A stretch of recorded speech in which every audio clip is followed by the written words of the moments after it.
కీర్తనలు 7:1. యెహోవా నా దేవా, నేను నీ చెరనుజొచ్చి ఉన్నాను. నన్ను తరుమువారి చేతిలో నుండి నన్ను తప్పించుము. నన్ను తప్పించువాడెవడనూ లేకపోగా వారు సింహము వలె ముక్కలుగా చీల్చివేయకుండా నన్ను తప్పించుము. 7வது சங்கீதம் 1-2 படிக்கலாமா? என் தேவனாகிய கர்த்தாவே, நம்பியிருக்கிறேன். என்னை துன்பப்பட்டவர்களுடைய எல்லாருக்கும் என்னை விலக்கி ரட்சியும்.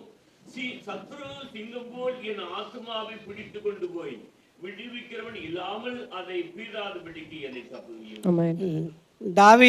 దావీదును ఎవరో తరుముతున్నారు. వారు ఎవరు అని పాప దావీదు ఇక్కడ చాలా బాధపడుతున్నాడు. இங்கே வந்து தாவீது ஐயாவே அவங்கள துன்பப்படுத்துகிறவங்க அவங்கள ஃபாலோ பண்ணிட்டு இருக்காங்கன்ட்டு அவங்க ரொம்ப வேதனைப்பட்டு இந்த ஒரு சங்கீதத்தில் இந்த எழுதிட்டு இருக்காங்க. దావీదును ఎవరు తరుముతున్నారు అని ఇక్కడ చెప్పలేదు. కానీ அப்போ தாவீது ஐயாவே யார் தான் அப்படியே அவங்கள துன்பப்படுத்துகிறாங்கன்றது இங்கே தெளிவாக எழுதலை.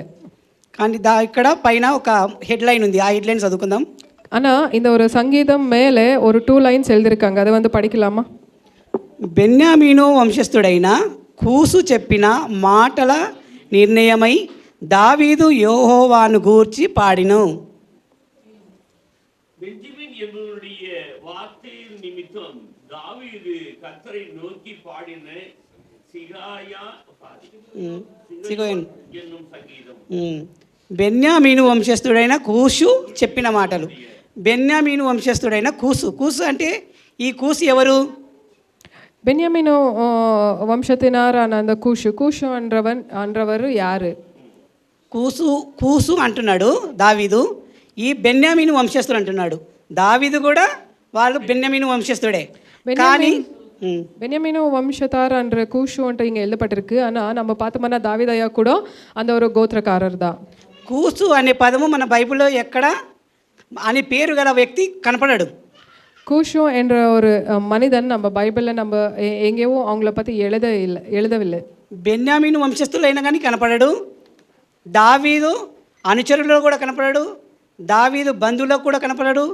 దావీదు వెంబడించే వారిలో కూడా ఈ పేరు గలవాడు కనపడాడు. தாவீது கூட இருக்கிறவங்களாவது இல்லைன்னா அவங்க ஆஸ்தானத்தில் இருக்கிறவங்காவது இல்லைன்னா அவங்களோட சம்பந்திக்கல ரிலேஷன்ஸ்லாவது யாருமே இந்த ஒரு பேரோட நம்மளுக்கு இங்கே தெரியறதில்ல தெளிவாக. కానీ ఈ కూసు పేరు అనేది మాత్రం ఇక్కడ వచ్చింది. కానీ ఈ కూసు ఎవరు? இங்கே எழுதியிருக்கிற இந்த ஒரு கூஷ் யாரு? ఈ కూసు చెప్పిన మాటలు అతన్ని దావీదుని చాలా బాధ పెడుతున్నాయి. ఈ கூஷு என்றவர் சொன்ன ஒரு வார்த்தை வந்துட்டு தாவீதாயாவை ரொம்ப துன்பப்படுத்திட்டு இருக்கு. కూసు చెప్పే మాటలు దావీదుని తూటాలతో పొడిచినట్టుగా ఉన్నాయి. அந்த கூஷு அவங்க பேசின ஒரு பேச்சு எப்படி இருக்குன்னா தாவீதாயா அவங்களுடைய இருதயம் உடைந்து போன மாதிரி அந்த ஒரு కూసు మాటలు దావీదు గుండెను చీల్చివేసినట్టుగా ఉన్నాయి. கூஷு அவங்களோட வார்த்தை தாவீதாயா அவங்கள இருதயம் உடைஞ்சு போகிற மாதிரி அவங்களுடைய வார்த்தை இருக்குது. ఈ కూసు అనేది మనకు బైబిల్లో ఒక తెలియని పేరు. நம்மளுக்கு தெரியாத ஒரு பேரை வந்து இங்கே எழுதியிருக்காங்க. దీని గురించి ఈ కూసు అంటే ఎవరు, ఏమి, దీనికి అర్థమేమో మనం తెలుసుకుందాం. கூஷு என்றவர் யாரு, அதுக்கு అర్థం என்ன అంటే நம்ம இன்னைக்கு தெரிஞ்சோம். ఇది మనం అర్థం చేసుకుంటే తర్వాత వాక్యం అంతా అర్థమవుతుంది. இது நம்ம புரிஞ்சுக்கினா இந்த சங்கீதம் எல்லாம் நம்மளுக்கு புரியப்படும். దావీదును ఇంత బాధ పెట్టి ఆ కూసు ఎవరు? தாவீது ஐயாவை துன்பப்படுத்துகிற இந்த ஒரு கூஷு யாரு? మాటలతో గాయపరిచే ఆ కూసు ఎవరు? பேச்சியால இவ்வளோ ஒரு துன்பப்படுத்துகிற அந்த கூஷு யாரு? ఈ కూసు అనే పేరు, இந்த கூஷு அనే ஒரு பேரு, ఇది ఒక నీగ్రో దేశానికి, నీగ్రో నల్ల జాతికి సంబంధించిన పేరు. இது வந்து நீக்ரோஸ்க்கு ஒரு அவங்களுக்கு சம்மந்தப்பட்ட ஒரு பேராக இருக்கு. ఈ కూసు దేశస్థుడు, ఎందుకంటే ఈ కూసు దేశస్థుడు వాళ్ళు సూర్యునికి దగ్గరగా ఉంటారు. இந்த கூஷு என்றவர் எப்படி இருப்பாங்கன்னா அவங்கள வந்து சூரியனை ஆராதிக்கிற ஒரு ஜனமாக இருக்கிறாங்க அவங்க. అందుకే వాళ్ళు చాలా నల్లగా ఉంటారు. அதனால தான் அவங்க பார்க்குறது கூட ரொம்ப கருப்பாக தான் இருப்பாங்க. వాడు చీకట్లో ఉంటే వాడి కళ్ళు పళ్ళు తప్ప ఏం కనపడవు. அவங்க இருட்டில் இருந்தாங்கன்னா அவங்களுடைய பல்லு இல்லைன்னா அவங்களோட கண்ணு, இது 2 தான் தெரியும், மிச்சம் எதுவுமே தெரியாது. ఈ నీగ్రో దేశస్థులు ఇడోఫియా ఐలోఫియా దేశస్తులు వీళ్ళు, இவங்க யாருன்னா ஐரோப்பா தேசத்துல இருக்கிறவங்க. దేశానికి సంబంధించి వీళ్ళు సూర్యునికి దగ్గరగా నివసించే వాళ్ళు, இவங்க சூரியனுக்கு ரொம்ப கிட்டையா நிவாசிக்கிற ஒரு ஜனமாக. అందుకే వాళ్ళు అంత నల్లగా ఉంటారు. அதுக்காக தான் அவங்க அவ்வளோ கருப்பா இருப்பாங்க. వాళ్ళు అంత దూరంగా ఉన్నా కూడా కనపరారు వాళ్ళు. கொஞ்சம் தூரமா இருந்தாலும் அவங்க தெரியறதே இல்லை நம்மளுக்கு. అందుకే వాడిని పోలికగా దావీదు వాని పోలికగా ఈ కూసు అని బైబిల్లో ఒకరిని పోలుస్తున్నాడు.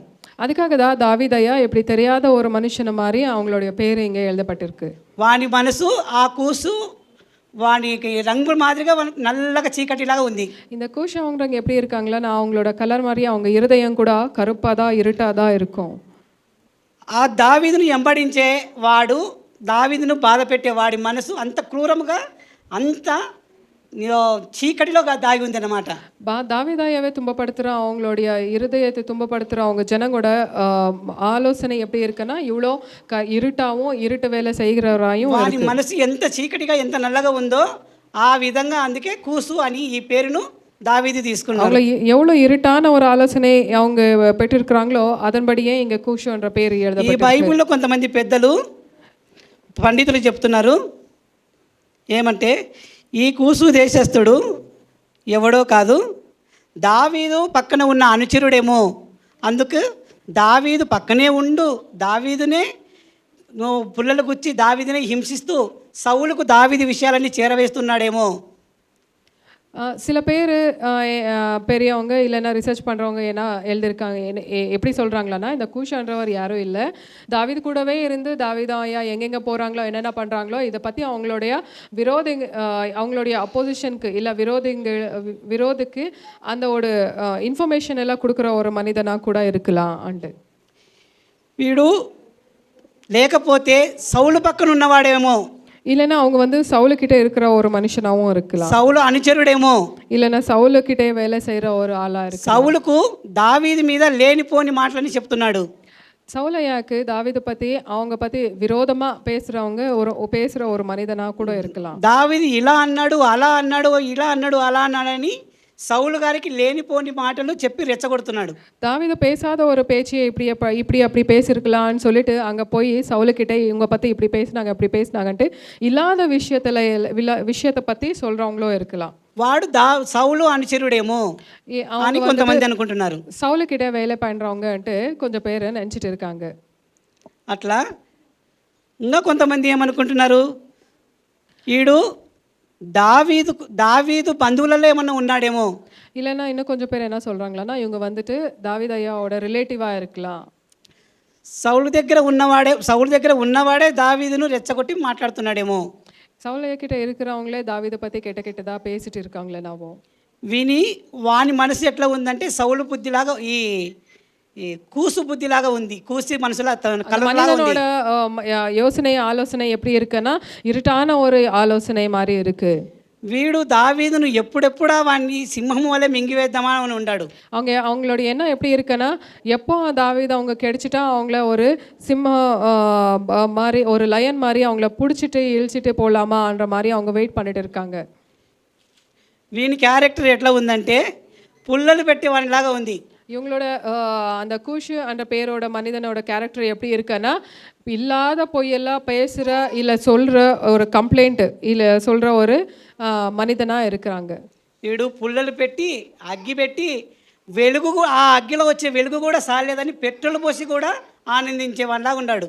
இவன் எப்படின்னா வெறும் சொல்கிறத மட்டும் இல்லை, அந்த சொன்ன வார்த்தையை அவங்க கேட்கலன்னா அங்கே எப்படியும் அந்த க்ரியேட் பண்ணுவாங்களன்னா அவங்களுக்கு உடனே கோவம் வரணும். அந்த மாதிரி ஒரு நம்ம எப்படி நெருப்பு பெட்ரோல் போட்டால் பகன் எரியுமோ அந்த மாதிரி நெருப்பு வர அளவுக்கு ஒருத்தர் மேலே சாடி சொல்கிறவனா இருக்கிறான். ఆ పెట్రోల్ పోసి అంటించిన ఆ వెలుగులో వీడు ఆ వెలుగును చూసి సునకానందం పొందేవాళ్ళలాగా ఉన్నాడు. அப்படியே ஒருத்தர் நாசமாக போகிறது இல்லைன்னா அந்த அக்னியில் எரியறவங்கள பார்த்தா சந்தோஷப்படுற ஒரு மனிதனாக இவன் இருக்கிறான். వీడు ఎప్పుడెప్పుడా నా దావీదును నాశనం చేద్దాము అని ముందుగా ఉన్నాడు. எப்போ தாவீதையா கிடைப்பாங்களா, அவங்கள நம்ம துன்பப்படுத்துகிறாமா அவங்கள கஷ்டப்படுத்தலாமான்ட்டு வெயிட் பண்ணிகிட்டே இருக்காங்க இந்த ஒரு கூஷு. అట్లా వీడు దావీదును ఎంతో ఇబ్బంది పెడుతున్నాడు. அப்படி இவங்க தாவீதையாவை ரொம்ப துன்பப்படுத்திட்டு இருக்காங்க. దావీదుని ఎంతో ఇక్కట్లలో పెడుతున్నాడు. தாவீதய்யாவை ரொம்ப கஷ்ட நேரத்துல இவங்க தள்ளி போட்டுட்டு இருக்காங்க. వాడు దావీదును ఎవరే కానీ రక్షించలేనంత ఇబ్బందిలో పెడుతున్నాడు. யாருமே தாவீதய்யா கூட நிக்க கூடாத ஒரு சூழ்நிலை அவங்க சுத்தமே இவங்க ஏற்படுத்திட்டு இருக்காங்க.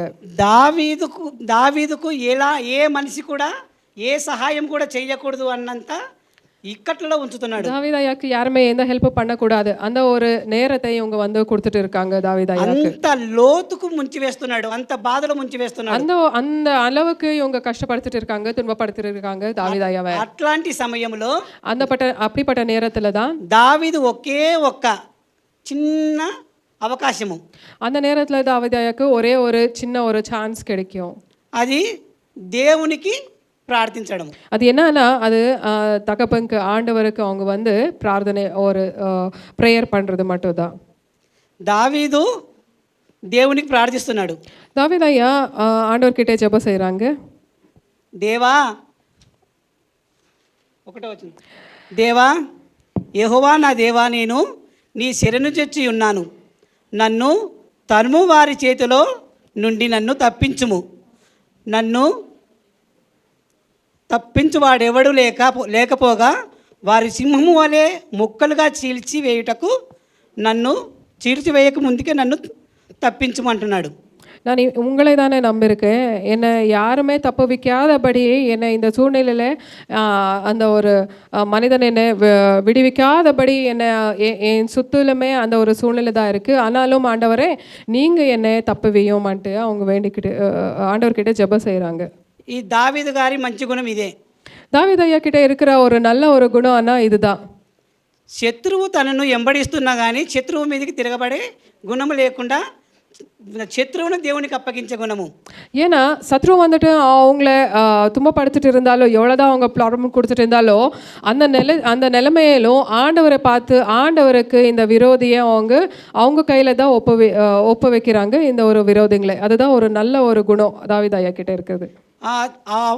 ఒప్పగించేటప్పుడు దేవునికి చెప్తా ఉన్నాడు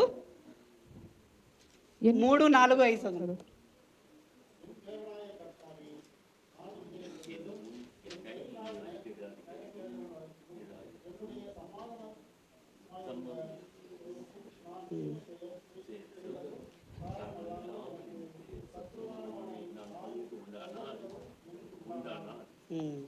చూడు,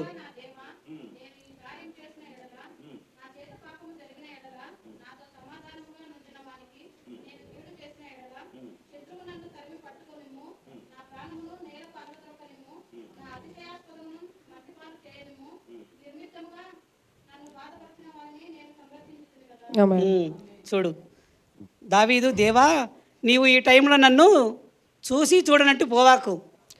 ஐயா அவங்க என்ன ஜெபம் பண்ணுறாங்களன்னா, யெகோவா என்னை பார்க்காத மாதிரி தயவு செய்து நீங்கள் போவாதீங்க, என்னை தப்ப வையுங்கன்னு கேட்குறேன். వారు నన్ను సింహము వలె ముక్కలు ముక్కలు చేయక ముందుకే నీవు నన్ను రక్షించుము. அந்த ஒரு சிங்கம் வந்துட்டு என்னை பிடிக்காத முன்னவே நீங்கள் என்னை வந்து தப்ப வையுமோ. ఈ ఆపద కాలమందు నేను ఎవరు లేరు నన్ను ఆదుకునేవారు, అందుకే నేను శరణం కోరుచున్నాను. என்னை காப்பாற்றுறதுக்காக இந்த உலகத்தில் யாருமே இல்லை, நான் உங்களை தான் நம்பி இருக்கிறேன் ஜெபம் செய்கிறாங்க. ఎవరైనా నా పైన తిరగబడినను, నేను ఎవరికైనా వారికి అన్యాయం చేసినను, ఎవరికైనా నేను ప్రమాదం సృష్టించినను, ఈ తప్పులన్నీ నేను చేసి ఉంటే అంటున్నాడు. யாருக்காவது நான் எந்த ஒரு தப்பாவது செஞ்சிருந்தா, இல்லை யாராவது நான் துன்பப்படுத்தியிருந்தா, யாராவது துக்கப்படுத்தியிருந்தா, தயவுசெய்து அவங்க என்னை கஷ்டப்படுத்தலாம், ஆனால் நான் யாருக்குமே எதுவுமே செய்யலையே அன்ட்டு இங்கே வேண்டிக்கிறாங்க. నా దృష్టిలో నేను ఏమైనా మిస్టేక్ చేసి ఉంటే అది నీ దృష్టిలో కూడా నేను తప్పు చేసినట్టే. ஒருவேளை நான் ஏதாவது தப்பு பண்ணிட்டு இருந்தாலோ அது உங்களுடைய பார்வைக்கு தப்பாக தான் தெரியும். ఏ తప్పు చేసినా అది నన్ను వారికి అప్పగించకు. ஒருவேளை நான் எந்த தப்பாவது பண்ணிட்டு இருந்தாலும் சரியே, எந்த தப்பும் பண்ணலை, ஆனாலும் நீங்கள் என்னை அவங்க கைக்கு என்னை மட்டும் அவங்க கையில் நீங்கள் ஒப்பவையாதீங்கன்ட்டு இங்கே ப்ரேயர் பண்ணுறாங்க. ఆ శిక్ష వేసేది ఏదో నువ్వే నాకు వెయ్యి. அந்த நான் செஞ்ச தப்புக்காக எனக்கு நீங்கள் தண்டனை கொடுக்கணும்னா என்ன நீங்கள் தண்டனை கொடுங்க எனக்கு, அவங்க கையில் மட்டும் என்னை ஒப்பவையாதீங்க. శత్రువు చేతికి మాత్రం నన్ను అప్పగించకు. விரோதிங்க சத்ருவ கையில் மட்டும் என்ன ஒப்பு கொடுக்காதீங்க. ఏదైనా నా తప్పు ఉంటే అని అంటున్నాడు దావీదు. ఒక చిన్న మాట. ఇప్పుడు దావీదు తప్పు ఉంటే అంటున్నాడు, తప్పు లేకుంటే ఏమవుతుంది? ஒருவேளை தப்பு இருந்தால் அன்ட்டு இங்கே ப்ரேயர் பண்ணுறாங்க. ஒருவேளை தப்பு இல்லைன்னா என்ன? దావీదును తరిమే శత్రువులు నాశనం చెయ్యి అని ఆడ ప్రార్థన చేస్తున్నాడు. ஒருவேளை நான் தப்பு பண்ணியிருந்தா என்னோட சத்ரு என் மேலே எனக்கு துன்பப்படுத்திடலான்ட்டு அவங்க ப்ரேயர் பண்ணிட்டு இருக்காங்க.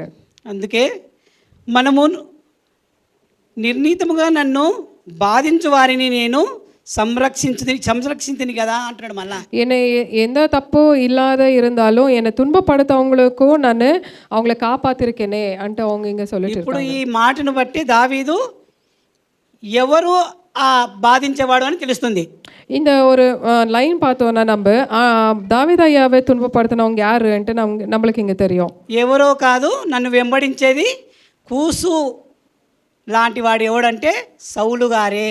யாரு தாவீது ஐயாவை இவ்வளோ துன்பப்படுத்திட்டு இருக்காங்கன்னா அது யாருமே இல்லை. எங்கே போனாலும் சமாதானமே இல்லாமல் துரத்துட்டு இருக்கவங்க யாருன்னா அது சவுலவங்க தான். సౌలు గారు దావీదు గారిని ఎన్నోసార్లు హతం చేయాలని, చంపివేయాలని అనుకున్నాడు. சவுல் ஐயா தாவீது ஐயாவே எவ்வளவோ வாட்டியா அவங்கள க்ளோஸ் பண்ணலான்ட்டு நிறைய வாட்டி நிறைய பிளான் போட்டிருக்காங்க. సౌలు గారికి దావీదు గారికి ఎన్నో విషయాలలో చాలా ఘర్షణలు జరిగినాయి. சவுல் ஐயாக்கும் தாவீது ஐயாக்கும் நிறைய விஷயத்துல சவுல் ஐயா தாவீது ஐயா துன்பப்படுத்திருக்காங்க. ఎక్కడ ఏం జరిగినా ఆ సంగతులన్నీ దావీదుకు సౌలు గారికి చాలా పలుమార్లు చాలా యుద్ధం జరిగింది. நிறைய வாட்டி எந்த விஷயத்துலையும் எந்த யுத்தத்துலையும் தாவீது ஐயாக்கும் சவுலுக்கும் ரொம்ப கொஞ்சம் சின்ன சின்ன ஃபைட் நடந்துகிட்டே இருந்துச்சு. సౌలు గారు దావీదును ఎన్నోసార్లు వెంబడించాడు. சவுல் ஐயா தாவீது ஐயா நிறைய வாட்டி துரத்திட்டு இருக்காங்க. దావీదు అక్కడున్నాడు అంటే అక్కడికి, ఇక్కడున్నాడు అంటే ఇక్కడికి, ఆయన ఎక్కడున్నాడని తెలిసిన, ఆ వార్త తెలిసిన అక్కడికి పరిగెత్తేవాడు. எந்தெந்த இடத்துல தாவீது ஐயா தங்கியிருக்காங்கன்ட்டு அவங்களுக்கு இன்ஃபர்மேஷன் வருதோ அந்த இடத்துக்கெல்லாம் போய் சவுல் அவங்கள தேடுற ஒரு மனிதனாக இருக்காங்க. దావీదును ఈ నాశనం చేయాలి, చంపివేయాలి, ఈ క్షణమే చంపివేయాలనంత పగతో వచ్చేవాడు.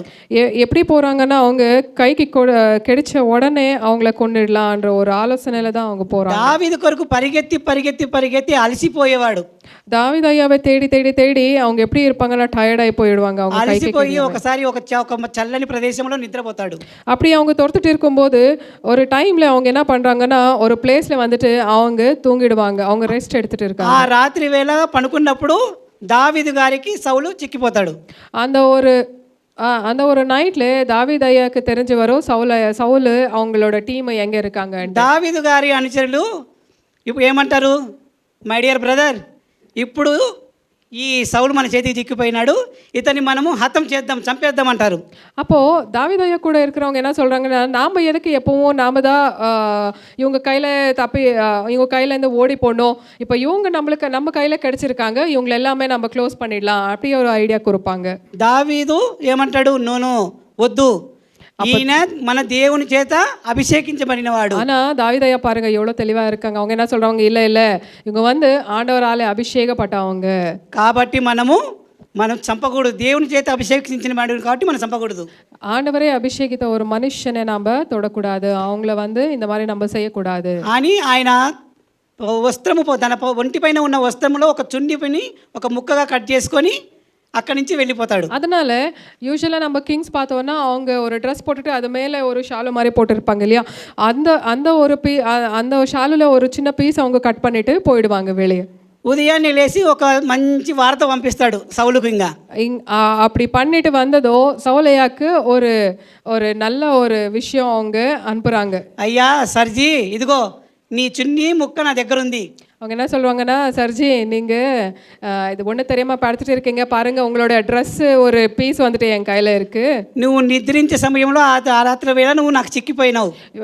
நீங்கள் தூங்கிட்டு இருந்தீங்க நல்லா, அந்த டைமில் நாங்கள் வந்திருந்தேன்.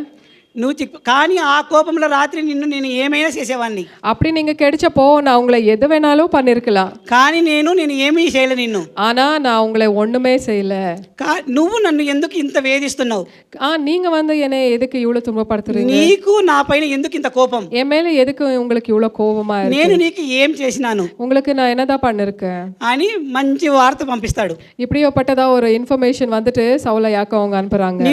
నీవు నన్ను చంపుటకు ఎందుకు అంత పచ్చిగా నన్ను కాచుకొని ఉన్నావు అని అంటాడు. என்னை முடிக்கணும், என்னை க்ளோஸ் பண்ணுறோம், இல்லை கொலை பண்ணணும்ன்ட்டு அவ்வளோ ஆசையாக நீங்கள் எதுக்கு இருக்கீங்கன்ட்டு. ఏ కారణం చేత నువ్వు నన్ను బాధించాలనుకుంటున్నావు, చంపాలనుకుంటున్నావు? எதுக்காக நீங்கள் என்னை கொல்லணும்ன்ட்டு ஆசைப்பட்டுட்டு இருக்கீங்க? నీవు ఎంత చేసినా నా పక్షాన నా దేవుడు ఉన్నాడు. எவ்வளோதான் நீங்கள் பிளான் போட்டாலும் பரவாயில்ல, ஆனால் என்னோட ஆண்டவர் என் கூட தான் இருக்காங்க. ఆయనే నిన్ను శిక్షిస్తాడు. ஆண்டவர் தான் உங்களை பார்த்துக்குவாங்கன்னு சொல்கிறாங்க.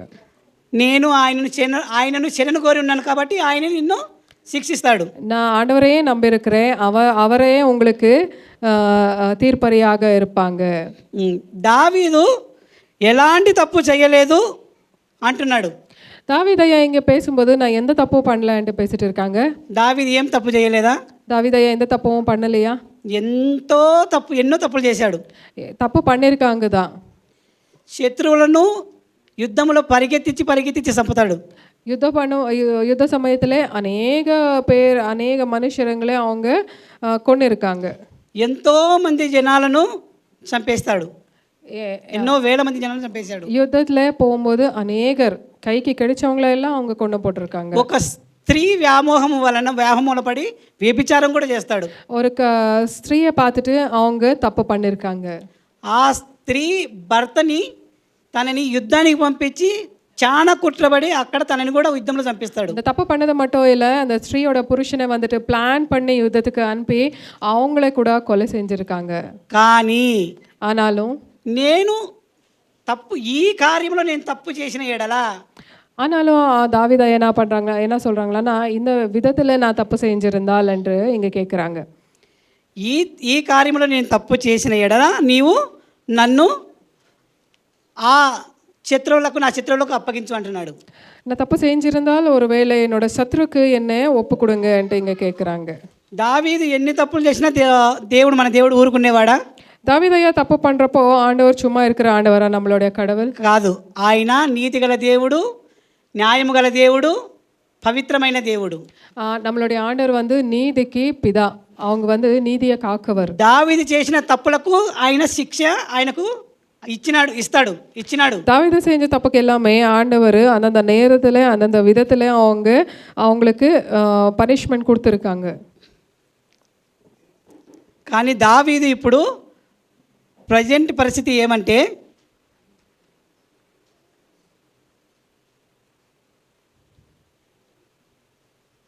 ஆனால் தாவீதையாவோட ஒரு நிலைமை இப்போ எப்படி இருக்குன்னா, దేవా నా లైఫ్ నా జీవితంలో என்னோட வாழ்க்கை பூரா ఈ గొడవలో నేను ఏ తప్పు చేయలేదు.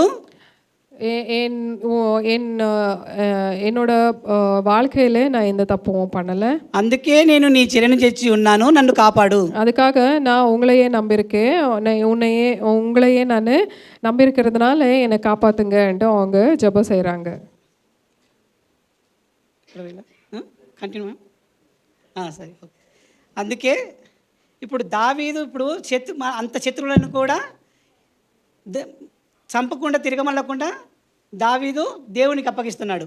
அதனால் இப்போ என்ன பண்ணுறாங்கன்னா, தாவீதையா எவ்வளோ பெரிய சத்ருவோ அவங்க முன்னாடி வந்து நின்னாலும் பரவாயில்ல, ஃபர்ஸ்ட் அவங்கள என்ன பண்ணுறாங்கன்னா, தாவீது ஆண்டவருடைய கைக்கு அவங்கள ஒப்பு கொடுத்துட்டு இருக்காங்க. చూడు, ఒకటో వచనంలో ఆయన కండిషన్స్ చూపించాడు.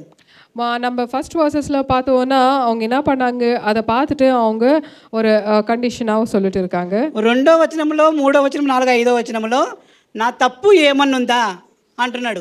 அதை 3, 4, 5 நம்ம பார்த்தோன்னா நான் ஏதாச்சும் தப்பு பண்ணியிருக்கேனா అంటూ அவங்க கேட்குறாங்க. నన్ను వెంబడించే వారిని క్షమించు అంటున్నాడు. என்னை துரத்துறவங்கள நீங்கள் தயவு செய்து மன்னியும் అంటూ கேட்டுட்டு இருக்காங்க. నా శత్రువులను నేను ఏం చేయలేదు కదా, వారిని కూడా నేను శిక్షించలేదు కదా అంటున్నాడు. என்னோட சத்ருவை நான் எப்போவும் அவங்கள விரோதமாக பார்க்கல, நான் அவங்கள மன்னித்திருக்கேன், தயவு செய்து என்னையும் மன்னியும் అంటూ கேட்டுட்டு இருக்காங்க. ఇలాంటి గుణము మనకు కలిగి ఉండాలి. இப்படிப்பட்டதா ஒரு கேரக்டர் நாம் கூட நம்ம மேலே வச்சுட்டு இருக்கணும். మనని ఎవరైనా కానీ బాధ పెట్టినప్పుడు వెంటనే మోకాళ్ళుండి మనము ఆ శత్రువుని మన దేవునికి అప్పగిస్తే చాలు. யாராவது நம்ம துன்பப்படுத்தினா நாம் என்ன நம்ம முதல்ல செய்கிற வேலை என்னன்னா நம்ம வந்து ஆண்டவர்கிட்ட முட்டி போட்டு நம்ம ப்ரேயர் பண்ணிட்டு அவங்கள ஆண்டவர் கையில் ஒப்பு கொடுக்கணும். ఎంత బాధ పెట్టేవారైనా కూడా మన దేవుడు మార్చేవాడు. நம்ம எவ்வளோ துன்பப்படுத்துகிறவங்களா இருந்தாலும் பரவாயில்ல, ஆனால் அது ஆண்டவர் அவங்களுடைய இருதயத்தை மாற்றுகிற ஒரு தேவன். நம்ம ఎవరైతే మనల్ని మాటలతో దూషించినారో వారి నోటితోనే మనల్ని కీర్తించే మాటలు మన దేవుడు తెప్పించేవాడు. யாரு நம்மளை துன்பப்படுத்துகிற மாதிரி பேசுகிறாங்களோ அவங்க வாயால் நம்மளை வந்து கனப்படுத்துகிற தேவன் நம் தேவன். ఎక్కడైతే మనం తలదించుకోవాల్సిన స్థలములో మనల్ని తల ఎత్తించి దేవుడు, எங்கே நம்ம தலையை குஞ்சி நம்ம நிற்கிறோமோ அதே இடத்துல நம்ம தலையை உயர்த்தப்படுத்துகிற ஆண்டவர் நம்ம ஆண்டவர். అలాంటి దేవుడు మనకే ఉన్నప్పుడు మనం గర్వపడాలి. அப்படிப்பட்ட தேவன் நம் கூட இருக்கிறதுனால அதன் பற்றி நாம் எப்பவும் பெருமை பாராட்டணும். కాబట్టి మన దేవునికి మనము స్తుతులు స్తోత్రాలు చెల్లిస్తుండాలి. அதனால தான் நம்ம எப்பவும் நம்ம ஆண்டவருக்கு கனமும் மகிமையும் எல்லா நேரத்திலையும் நம்ம செலுத்தணும். ప్రార్థన చేసుకుందాం. நம்ம ப்ரேயர் பண்ணிக்கலாம். ప్రభువా యేసయ్యా, యేసయ్యా, ప్రేమగల తండ్రి, ఇచ్చిన తండ్రి అవకాశాన్ని తండ్రి నేను తండ్రి సద్వినియోగపరచుకున్నానో లేదో తండ్రి నీకే తెలియాలా తండ్రి. ఎటువంటి తప్పులు నా తండ్రి, ఎటువంటి తప్పులు దొరికిన తండ్రి వాటిని క్షమించి నీ తండ్రి మంచి మనసుతో మమ్మల్ని తండ్రి దీవించి ఆశ్రయించమని నా ప్రభువైన యేసయ్య నామమున అడిగి వేడుకుంటున్నాను తండ్రి. ఆమేన్.